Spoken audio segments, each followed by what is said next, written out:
is September 11, 2018, and I have with me Dennis Faulk. And my first question is to please say your name and spell it. Dennis Faulk, Dennis Faulk. You had an illustrious career with the Environmental Protection Agency.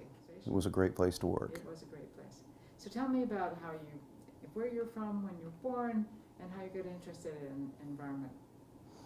Well, I was born in Grandview, Washington, down in the Yakima Valley. It's about 40 miles from here and about 40 miles from Hanford, as the crow flies. I never really knew much about Hanford growing up, except that Hanford kids were special because they got a special slip they brought to school. Turns out they got money for working at Hanford, the payment in lieu of taxes type thing. But as a kid, I didn't know that. So didn't give Hanford much thought. My brother came to work out here back in the early 70s. And I went on to WSU to become a school teacher. Taught ag for 3 years. Wasn't the greatest teacher in the world, but I did like education. So I came out to Hanford to earn some extra money to go back to college. I was supposed to be here 3 months and ended up lasting 32 years. So I started in Reactor as a reactor operator. When Chernobyl happened, the fate of Reactor was sealed, so it never restarted, and I ended up at the plutonium finishing plant. And from there, EPA. Wow, that's quite a career. Quite a jump. Oh my goodness. Yeah, and I don't know if others have told you, but when the cleanup started in 1989, if you had a degree, pretty much any environmental job was open to you. Because of course back in the late 80s, there was really not the environmental field. That was really the big beginning, 85 and on, where the environmental field grew so large. So what was your field? So my field is I'm an ag education teacher. So I have a degree, I have a K through 12 certificate that's still valid today. And at some point I may go back and teach some school. Right now I'm enjoying retirement. Lots of golfing, lots of traveling. Mm-hmm. That's great, that's great. Well, I want to hear about your role, all those years you spent at EPA and starting in 80, which year? So I started in 1991 with EPA, and our role at Hanford and pretty much every other federal facility is oversight role.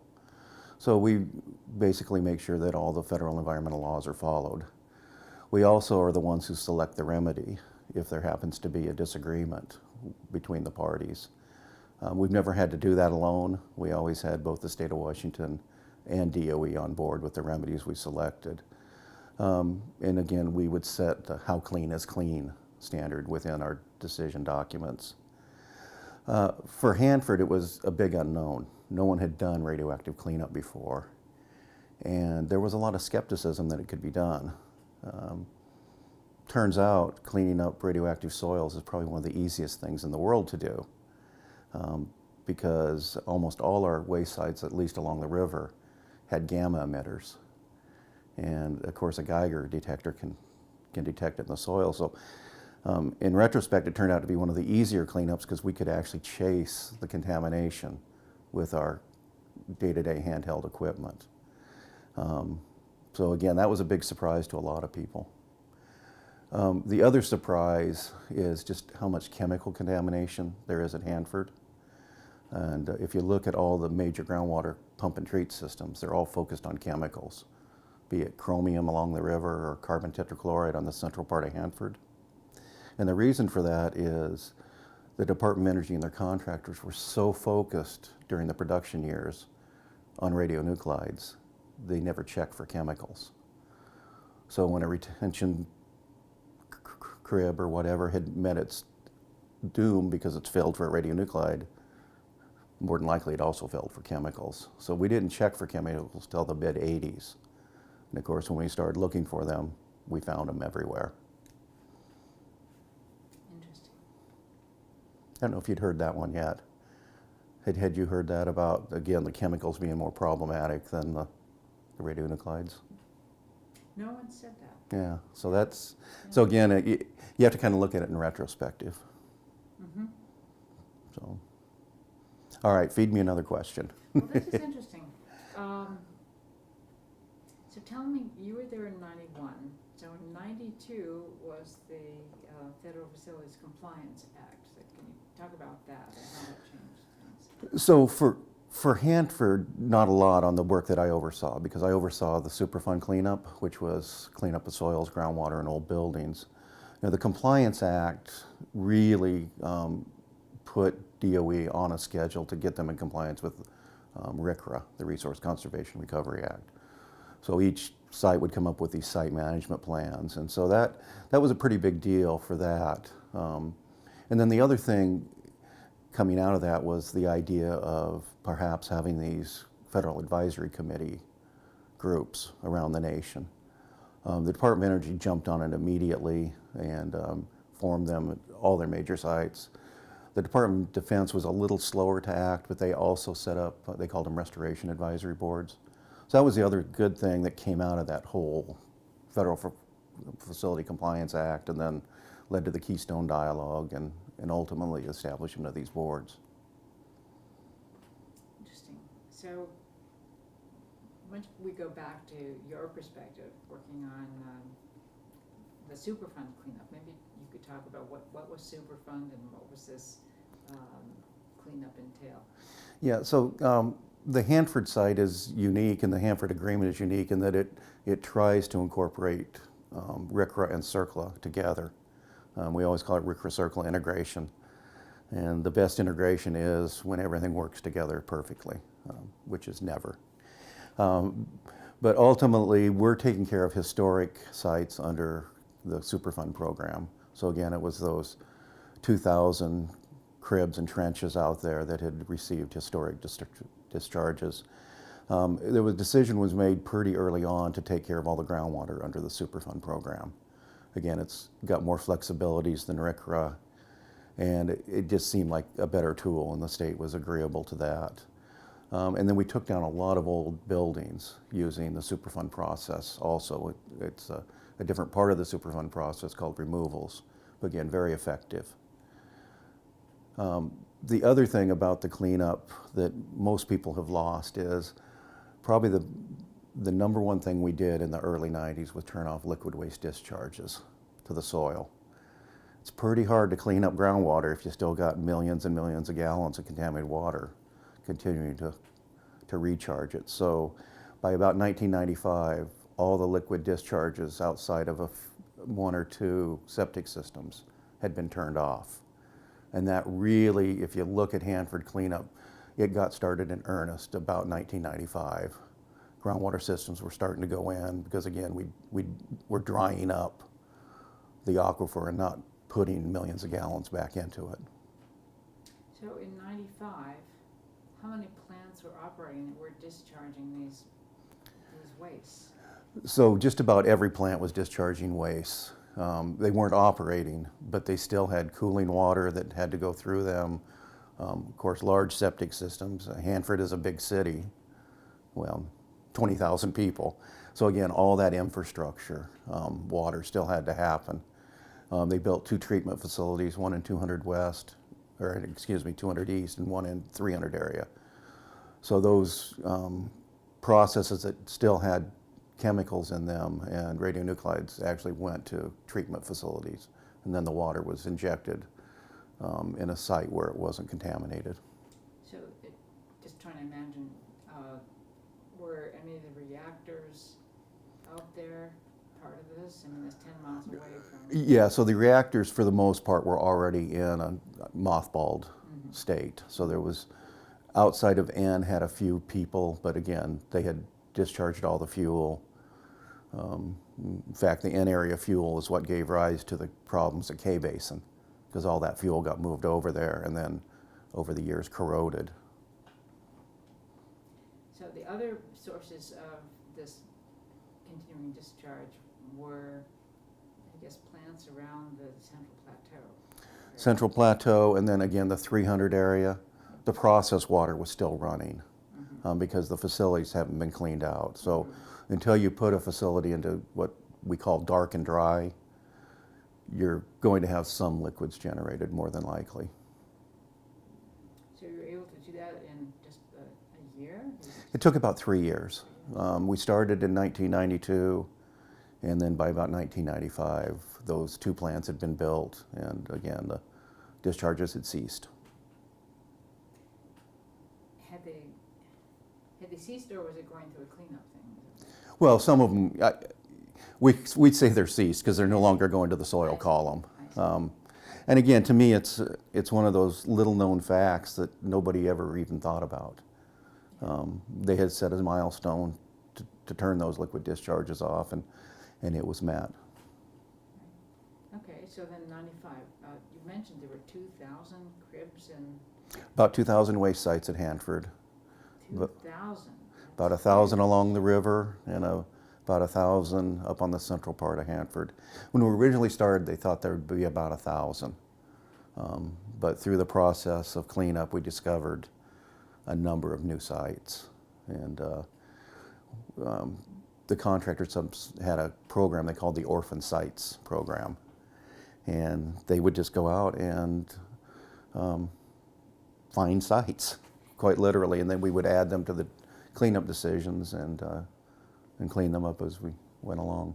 So when you said earlier that the ground contamination was easy to detect because you used Geiger counters, how did you find all these orphan sites? So manpower. They would just line up hundreds of people, a lot of time interns, and just start walking. And they'd walk the desert. With Geiger counters? No, just visually. Really? And you would see a lot of the sites that were added later turned out to be where lay-down yards where paint was disposed of, and oils, greases, those types of things. So you usually would see physical debris on top, and then they would GPS them in, and we had a process to say, does it look like a duck? Yes, it does. So it got put in. If it didn't look like a duck, then it would be excluded. Because that's the one thing with the Superfund program, is you actually have to have a hazardous substance there in order to use the process. Yeah. It has to be on your list of Right. chemicals that are suspected carcinogens or have some other Right. known adverse effect. Yeah. But they weren't hard to find. Well, apparently not. Yeah. So. Wow. So 2,000. How did you go about prioritizing them? So this was done really by my predecessor, Doug Sherwood, and his team. And we looked at the amount of volume of material that went to a particular disposal facility. So the very first cleanups we did were at the high liquid waste disposal facilities, where literally billions of gallons of water and radionuclides and chemicals had been dumped. So that was the first bite of the apple along the Hanford area. The last ones we did were the burial grounds, because they contained dry waste. So there wasn't the driving force for them to get to groundwater. So that's how the prioritization worked. And now there's just a handful of sites left to do along the Columbia River. Let me just get a sense for this liquid waste. Did it, so they poured gallons of liquids just into the earth without a containment? Correct. So they would build either trenches or cribs. And in my view, the difference is a trench is a lot bigger than the crib. Yep. And describe a crib. Is it lined? Is it? so no, it's not lined. Some of them did have timbers in the tops of them. But no, literally you would go dig a hole, run your discharge pipe out to it, and then again, similar to like a septic tank drain field, most of them would have a pipe down the middle where the water would then disperse. And most of them were for fuel failures. And given that there were hundreds of cribs and trenches out in the Hanford area, it told you they had an awful lot of fuel failures over the course of the production years. And so every time they would have a pinhole leak in a piece of fuel, they would divert that water to a trench. The normal method of operating was to go to a retention facility. They were actually called 116 C5s, B5s. They were big metal retention facilities where they hold the water for a few minutes, let it thermally cool. Some of the really short-lived nuclides would decay off, and then it'd go directly out into the middle of the river. So that's the normal process for how the reactors would operate. But again, every time they'd get a fuel failure, they would divert that water. And that ultimately led to all these contaminated sites. So, could you just explain again, I think this is really important for people to understand a fuel failure.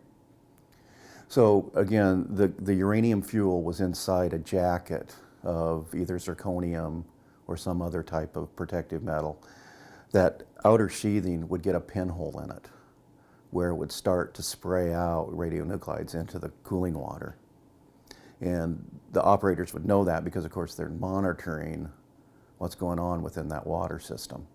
And so as soon as they would detect higher radiation levels, they would divert the water to these cribs. And again, as I said, they had a lot of fuel failures because of the number of cribs and trenches they ended up having to build. So there's a couple thousand fuel rods in a reactor at any one time. Right. Correct.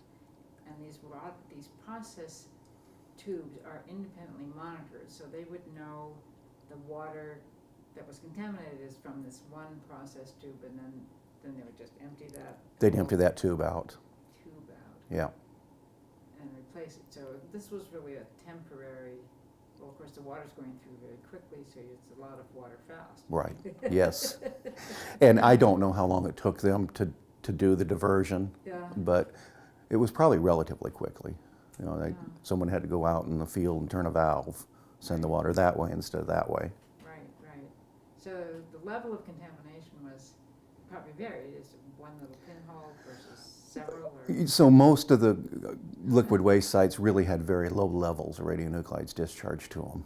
But doing that over a 20 or 30 year period, it builds up. And so, you know, you're just continuing to add and add and add.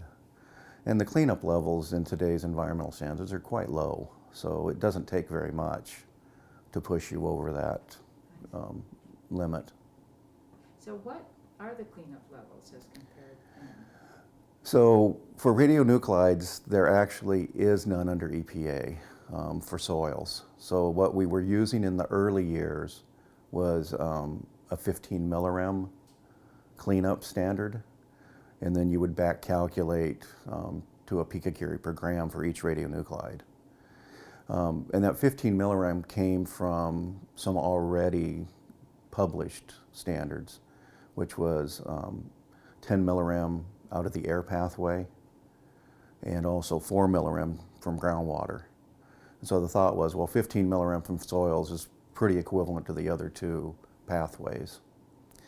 EPA then came out a few years later with a policy that, no, 15 millirem is not the right number. You should be using 10 to the minus 4, 10 to the minus 6 risk levels, which when you can back calculate is a little below 15 millirem.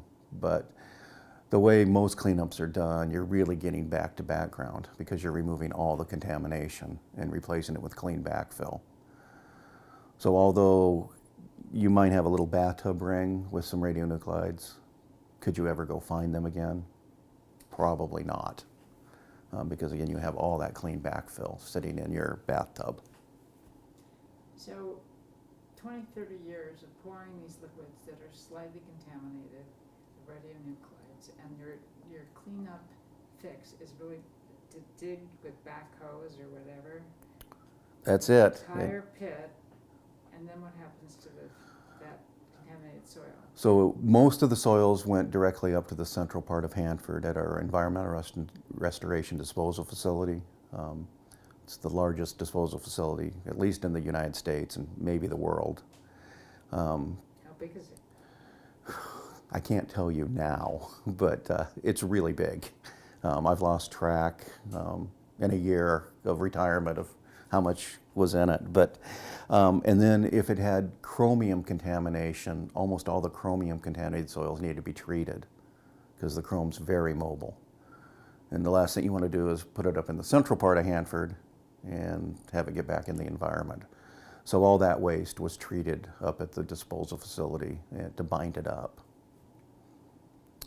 So that's a simple thing. The other thing that's pretty interesting is the cleanup always got the mantra it went to 15 feet, which is vetted in state law. So for an unrestricted type cleanup, you have to go to 15 feet.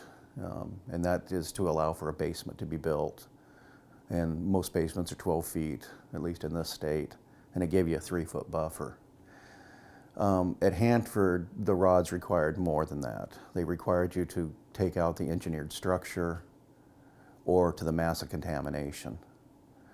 And the reasoning was most of the big disposal facilities, the actual discharge pipe was about 15 to 17 feet below the surface. So the last thing you want to do is dig down through basically clean soil and leave hundreds of thousands of picocuries right below you. And so the Department of Energy was agreeable because it didn't seem smart to spend taxpayer dollars to dig clean soil. And again, it's a nuance in the records of decision that probably only the authors know and those people who have to go out and actually implement the cleanup. The other thing, and I'll never forget this, I was talking to one of the managers out, he happened to be the B reactor manager, and I said, I bet your guys who are doing this digging don't understand what they're doing. Because, well, the way the cleanup was set up, we had 2 different cleanup levels. We had surface exposure, so how much millirem could you get, and then we had protection of groundwater. And when you got below that engineered structure, we went from worrying about someone getting external exposure to the groundwater pathway. And so we could still leave quite a bit of contamination at depth if it wasn't going to get to groundwater. And the person's name was Ken. I just said, I bet these guys sit down at the tavern at night and go, I don't know why we stop when we stop. There's no rhyme or reason to it. And so we actually sat down with him and explained, this is why we're doing what we're doing. And I don't know if it helped or not, but it seemed like the right thing to do at the time. Were there any sites where there was not a threat to the groundwater because the aquifer wasn't underneath it? How does that work? So yeah, many sites didn't have a groundwater issue with them. Mm-hmm. And so again, as soon as you got to that bottom of the engineered structure or 15 feet, then you'd look and see, particularly like cesium or strontium, they're relatively stable in soils. So if you had a site with those 2 contaminants, once you got down to that level, you could leave the rest. The rest of the cesium and strontium? Right. So again, some of those waste sites could have cesium, strontium another 10 or 15 feet below where we stopped digging. So that's all recorded. And ultimately, if the property ever gets transferred, not that anybody thinks it will, all that will be recorded in deeds, etc. The recommendation from the GSA was if the Department of Energy ever decides to sell this land, they should keep the mineral rights regardless, because then you can control, if you go below X, you're trespassing. Mm-hmm. So, but again, there's no expectation that this will be anything but open recreational area, more than likely, mm-hmm. either controlled by the federal government or the state government into the long term. So when was this, people credit you with being the mastermind and sort of the maestro of the reach protection. Yeah, I wouldn't say the maestro. I'd say I was one of the architects, along with a person from the Department of Energy and a person from the state of Washington. The smartest thing the Department of Energy did was they actually brought in a coach for us and made us a high-performing team. And it wasn't DOE, it wasn't EPA, it wasn't the state, it was the three of us and the contractor support working on a common goal. And that was probably the best investment the Department of Energy ever made. They even made us take Myers-Briggs tests. And it was so interesting because one of the contractor people I just couldn't work with. And after we got those results back, we realized that our styles were so different. And from there, we actually began to work together. And it was simply understanding that we had very different styles of learning. So that was probably the greatest thing, was the teamwork that we had to get to those cleanups. And under the Superfund program, we start small. So you never do anything in Superfund big at first because you want to make sure you can do it. And so in the case of that team and our cleanup, we actually started with 5 sites. And we called them treatability tests. And we just went out and practiced, basically. And again, as I said earlier, there was a lot of skeptics of whether you could clean up radioactive material. And through those 5 sites, we proved, yeah, you can, and it works really well. Again, no glamour to it. It's simply dig and haul, brute force against the soils.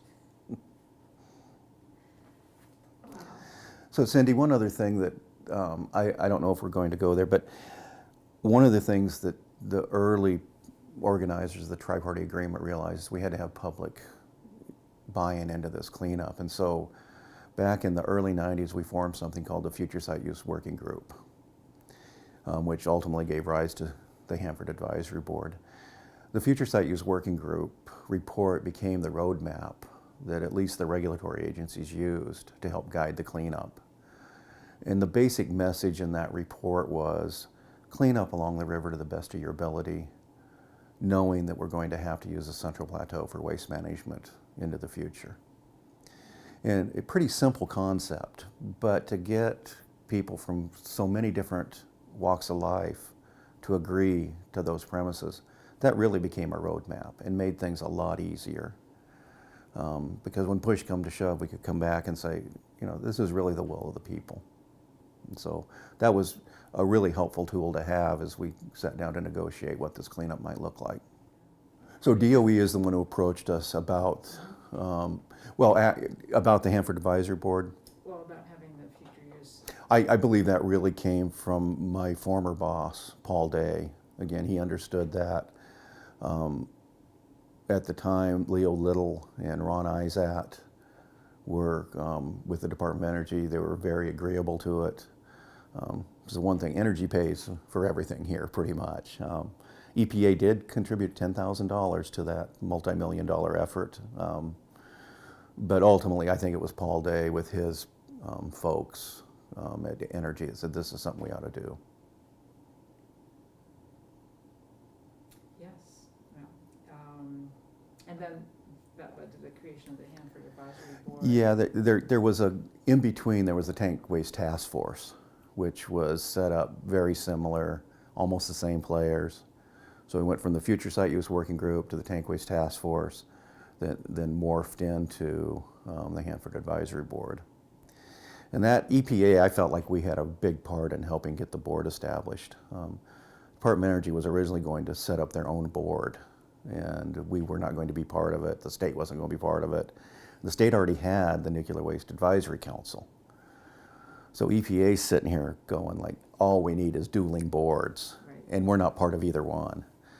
And so working with my colleague at the time, Max Power, Max was able to work through the state, and the state allowed the Nuclear Waste Committee to sunset and join the Hanford Advisory Board. And the unique thing there is Energy gave us an equal say. So we're the only board, I believe, in the nation for either Department of Defense or Department of Energy where the board advised all 3 agencies.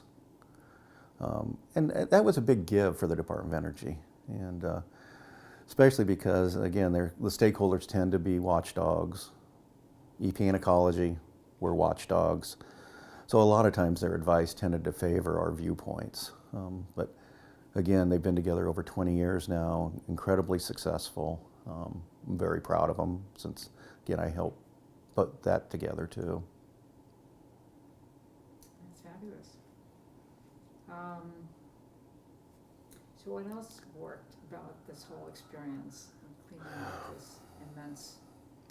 Well, again, for me, it was keeping those core values of we're going to try to do the very best job possible along the river and return it to, we never dictated what the use would be, but the idea was pretty much any future use outside of gravel pits could happen out along the river. The Department of Energy, every few years, would get a new head of the cleanup program, and they always had a new idea. And so one of the things we tended to do at EPA particularly, we had very little turnover. So I was from the cleanup from 1991 until I retired last year. So our institutional knowledge was pretty strong. And every time they'd come with a new flavor of the month, we would be able to say no. And probably the biggest one there was they had something called risk-based end states, where, not sure what it really meant, but in Energy's mind it was going to be cheaper. And we were just making the decisions on the burial grounds along the 100 areas at the time. And Energy was adamant that everywhere else in the nation capped burial grounds. That was EPA standard. Why don't we cap them in the 100 areas? And again, we go back to that premise of, well, why would we want to leave all this junk? The official term we called it was crap along the river. And we were able, in the end, to get the department to dig them up. And I'm thankful we did, because we ended up finding literally hundreds of spent fuel pieces in the burial grounds that even today are reading incredibly high levels. And so again, if someone had gotten into those in the future, would not have been a good situation. And the funniest thing, I was talking to one of the historians, and I said, why didn't we know about this? Because again, finding the spent fuel in the burial grounds was an absolute shock to us. And the gentleman said, well, that's because they had makeup buckets. So their counts were always right. And it was just a little known fact that never got actually recorded into the cleanup history. The other thing that we missed is we were expecting an awful lot of, I'll call it plastic type material, things that came out of the reactors, cleanup, the clothes, etc. None. Turned out they all had incinerators. So they burnt all that loose material. So those were two big surprises that none of our records really told us. And again, this historian said, well, I could have told you that. Okay, well, now we know. Fascinating. So what do you think of the future? Where are we going to go with this? Oh, the future. So this is a tough one for me. I mean, I feel like my legacy was leaving the river in a really good condition. We've really not done much up on the central part of Hanford, and that's a disappointment for me. One, as I said, we ran into a heck of a lot more waste in the 100 areas that we ever expected. I think it was almost double the volume. And the other thing is, as most people know, projects are very expensive at Hanford.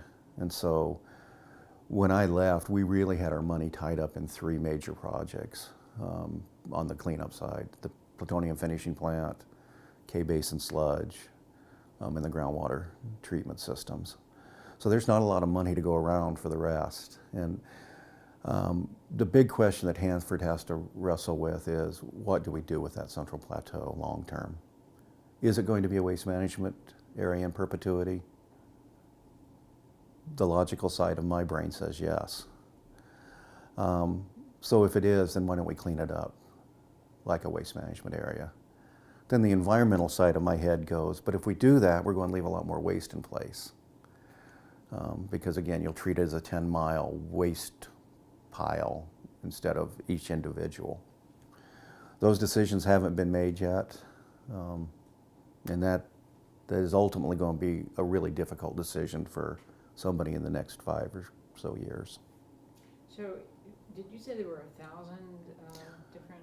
There's about 1,000 waste sites in the central. In the central plateau. Yeah. And those have not yet been addressed. No, there's only been so the groundwater in 200 West has a decision over it, and then plutonium sites right outside the plutonium finishing plant have a decision. and that decision is to dig up some of the plutonium. And the logic for moving those plutonium sites forward is you've got an experienced crew working at PFP that could transition. Because working with plutonium is very special, and not everybody can do it. So you definitely want trained workers. And again, people who've been doing it for 10 or 15 years, tearing down PFP seemed like a logical break. Having said that, it's incredibly expensive to dig into those plutonium cribs, and they're not going anywhere fast. So I doubt if they get done in the near term. But again, that's not my call anymore. Well, you've mentioned all these, 100 or 1,000 cribs minus whatever you've addressed, and got two other priorities or things that are being addressed, BFB and what was the third one? The groundwater. The groundwater, but you haven't mentioned the tanks, or is that by implication the tanks, the potential threat to the groundwater? So I had the luxury of never having to deal with the tanks because I was Superfund, and we dealt with old contaminated buildings, groundwater, and soils. The tanks are being cleaned up under the Resource Conservation Recovery Act, and the state has the oversight there. So luckily, I kept my career completely away from that, and the only tie I have is on the groundwater part of the cleanup. Ultimately, I think the Department of Energy will deal with the deep contamination under the Superfund program, under those tanks. But as we sit today, they're all still RCRA. Even to the non-novice. Again, people I've worked with for 20 years said, I didn't know that. And what we realized is a lot of the, I'll say, practices at Hanford never got translated into the tri-party agreement. So what we do on the ground may not really reflect what's in the agreements. And then the question we'd always ask is this big enough that we would go change the tri-party agreement? And the only really major change we did under my career is we did add a section to specifically deal with old buildings. And that's Section 8 of the tri-party agreement that had really not been thought of when the original cleanup was done, or cleanup agreement was done. So did you do the 300 area buildings? So we did the 300 area.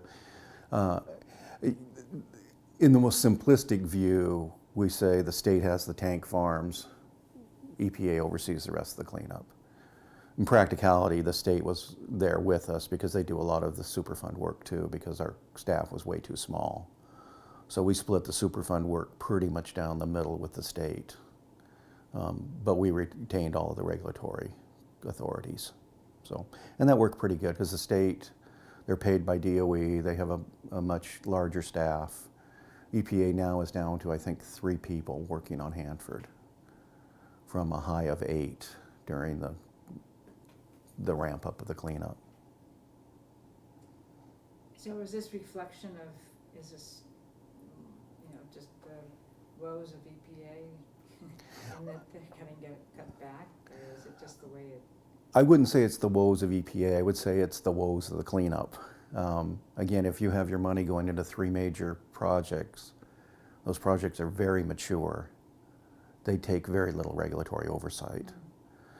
So again, just the nature of the beast now is there's not going to be 15 remedial investigations going on at one time. There's going to be 1 or 2. So probably for the rest of the cleanup, about 3 people is probably about right. Because again, there's no expectation we're going to get millions and millions of dollars infused into a very large cleanup budget already. And that's pretty well spoken for, or at least the Correct. direction is laid out. The direction is laid out for at least the next few years. Right. And again, both the K basins and the PFP have not gone as well as they should have. So every year that those facilities don't get done, that's taking that $100 or $200 million that was going to go to do this work to finish that. And that's probably been the biggest culprit at Hanford. Again, 100 areas, twice the number of waste sites. We were supposed to be done in 2012. We're going to get done in 2021. but the scope of work just continued to grow. Because that's really the K basins been The, culprits. in the scheme of all the work EPA oversaw, K basins has been the thorn in our side. And you know, as we walked in here, I was telling you the philosophy was, let's just get out there and do it. Let's do what we can do.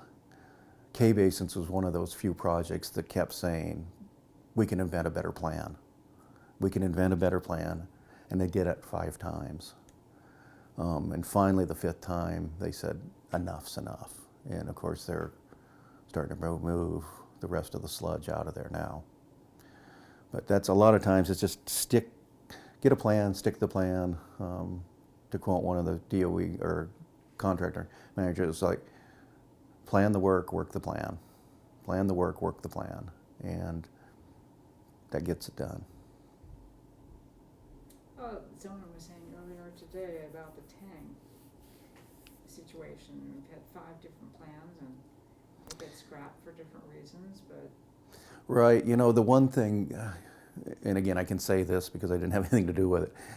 In retrospect, if we had been doing the tank cleanup under the Superfund program, I think we would have done exactly what we did on the soil and groundwater side, and we would have started with baby steps. And we would have proved that we could do it. So maybe clean up 1 tank, prove we could do it, and then scale up from there. As an example, the big pump and treat system that's treating 2,000 gallons a minute in the central part of Hanford started as a 50 gallon a minute pilot.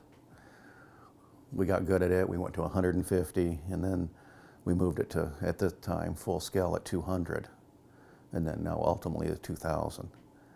I think if we'd gone out and tried to build a 2,000 gallon a minute plant in 1992, I don't think we would have been successful. But again, the tank for program's now 25, 30 years down the road, so you can't go back and say, gosh, I wish I'd done it differently. Now you gotta work the plan. Although I get the sense that it's still up in the air. Well, certainly what to do with the low-level fraction is up in the air. There's a lot of people that don't think vitrification is the right answer. And again, the plant they're building now doesn't have the capacity to deal with it all. So ultimately, I think you'll see different decisions made for the low-level fraction of the tank waste. So Grout is getting to be a popular word again. it is. It Yeah. seems to be. And it may be a good answer. That's the other thing at Hanford, and it's been a bugaboo for me, is it's always all or nothing. We're going to have to dig clear to groundwater, or we're going to have to treat 100% of that, et cetera, when the real answer is somewhere in between. And if you go back and look at like our Superfund decision documents, almost the first drafts always had us chasing something that was absolutely ridiculous. But again, it was just the philosophy of you either got to do it all or you don't do anything. So were these first plans generated by the contractors? Yes. So they had an incentive to do the ultimate because this was their bread and butter. They'll see them through a decade. You could look at it that way. I never viewed it that way. I viewed it was a mantra that was really permeated from the highest levels of DOE. Is we're going to make this thing so expensive and so ridiculous, nobody will want to do it. And again, we always came back to the middle. But I can't tell you how many drafts always had that. We're digging to groundwater. And again, in 3 instances we did, but we were chasing chromium that was contaminating the groundwater consistently. So you were singing the praises of the Hanford Advisory Board and this mix of stakeholders and tribal members and. So the Hanford Advisory Board is an interesting, I'll use the word beast, because they are large. They're the only board that actually has members and alternates who function as equals. And so some could say the Hanford Advisory Board is actually over 60 people instead of 30 seats.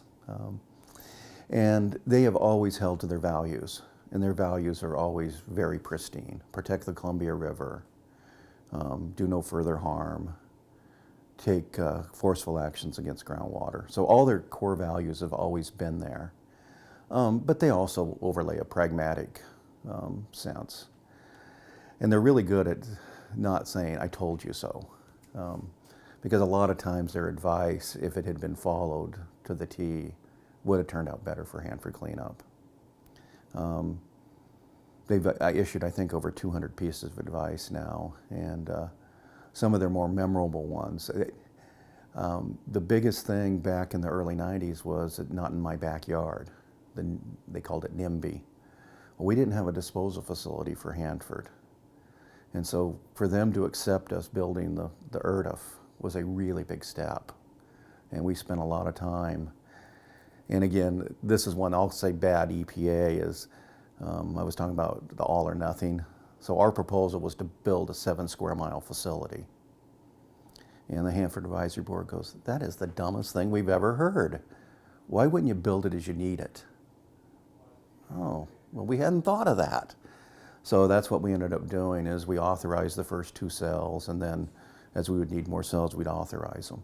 And again, that was some really good advice they gave us. They worked really hard on groundwater values and produced a fabulous chart that we still use today. So yeah, it's been really good. And again, I was one of 3 architects that helped put that together.